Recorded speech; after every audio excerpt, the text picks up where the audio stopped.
Hey guys, it's Ariana. We are back in my bullet journal this month for setting up February. You guys seem to really like these videos, so I will keep making them. It's literally blowing my mind right now that the first month of 2020 has already come and gone. That's crazy to me. But I will say I'm really happy with how that first month went. Definitely a different story from how it was last year for me. I feel like the start of last year was really dark and rocky, but I'm happy to say that that's definitely changed this year. Like the quote I put in my last video, every day is a fresh start. And honestly, sometimes that's all we can do is just take each day at a time. So if that's you, hang in there, friend. But yeah, I've already jumped into this setup. I'm using this set of pastel Tombow dual brush pens.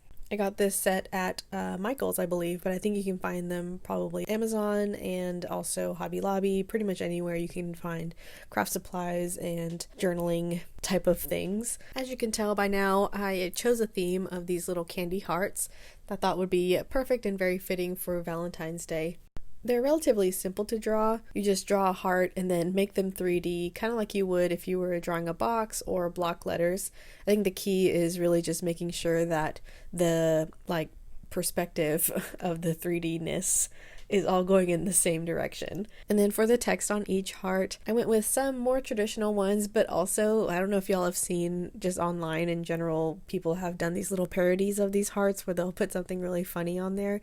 So I just kind of disperse those throughout all of the little hearts. So there's some cute ones, and then there's also ones like just no.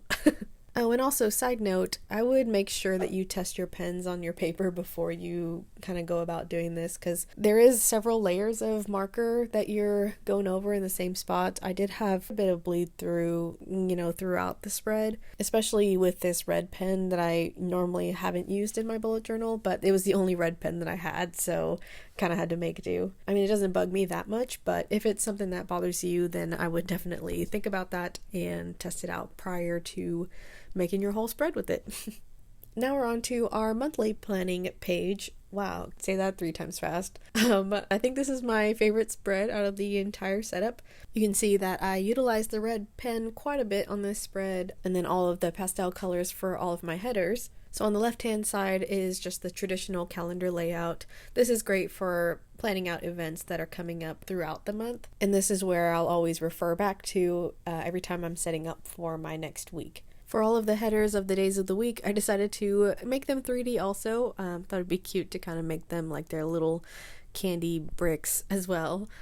And then at the bottom, just decorated with some more candy hearts. You'll see throughout this spread, I didn't use very much black, like a black fineliner. I kind of stuck to gray because I thought it really helped give it a really soft and pastel-y look through all of the spreads. And then on the right hand side, this is all the other things that I want to include in my monthly planning. So I decided to section it off into 3 different parts for kind of like my running to-do list that I have for the month.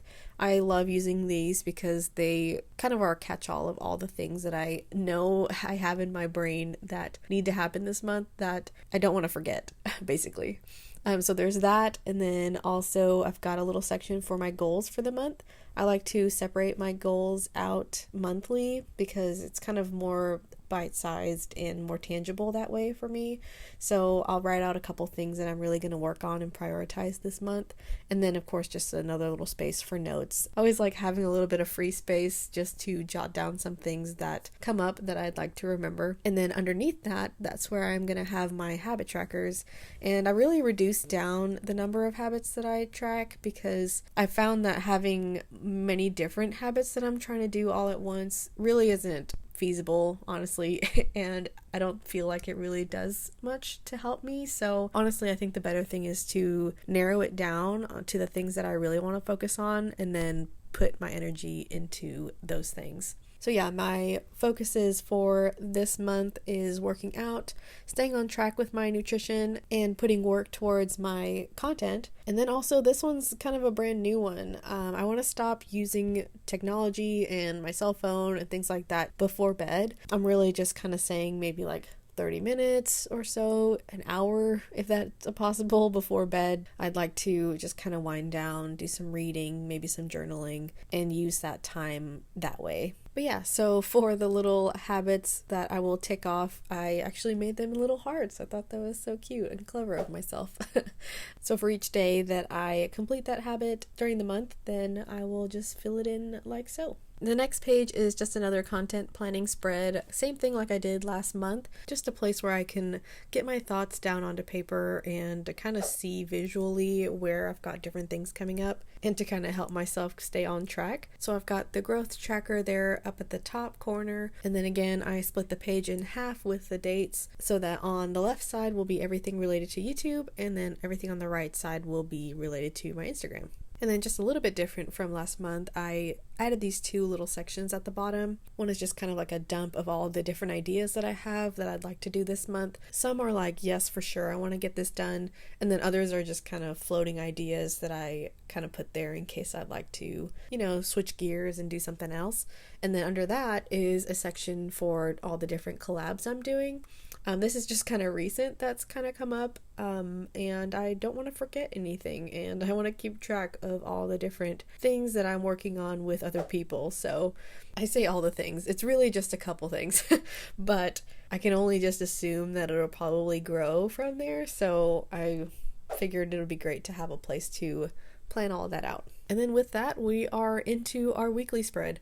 I feel like this is a relatively quick setup for the month, but I mean, there's really just not that many spreads that I do for each month, just the ones that I for sure use. So I just sectioned off all of the days of the week with those same kind of block headers, and of course included some candy hearts to decorate the page. And then kind of a new thing that I added to my weekly spread is this little chart on the right hand side. And I actually showed this on my Instagram because I did this in some of my previous weekly setups towards the end of the month in January. I kind of wanted to have a space where I could plan out my workouts for the week, and then also like the meals that I was planning to have, because I've been meal prepping on Sundays. That way it's all ready to go and I don't have to think about it as much. And yeah, I really liked using that, so I thought I would keep incorporating that into my spreads. And to me, really, that's just the beauty of bullet journaling. There's so many times I run into in planners where, it sounds like all good, but then you end up just getting tired of it, or it doesn't really work for you, so you never use it, and there's just a bunch of wasted space. And I just hate that, and I've wasted many planners that way. So that's why I think I really enjoy just putting my bullet journals together, because that just allows me to customize different spreads and things that I want and will use. And honestly, it really changes week to week. Like, every week just kind of looks different, because some weeks I'm really like, yes, I'm going to plan every single thing out, and then other weeks I'm just kind of like, go with the flow. So I love a system that lets me be flexible like that. And of course, with bullet journaling, there's nothing that says that you have to put in this much work into setting it up. It's just something that I find therapeutic and just fun to do, and so I like to do that on spare time. And I get to share it with y'all. So yeah, that's my entire monthly setup for the month of February. I think it's super cute. I love all the pastel colors, and I think the candy hearts turned out really great. Y'all should really give me some ideas for next month, because I don't know what to do with that for a theme. But yeah, definitely give me ideas in the comments below. And like this video if you like these plan with me's. I'll make sure to keep including them on my channel, and I will see you guys in the next video. Bye!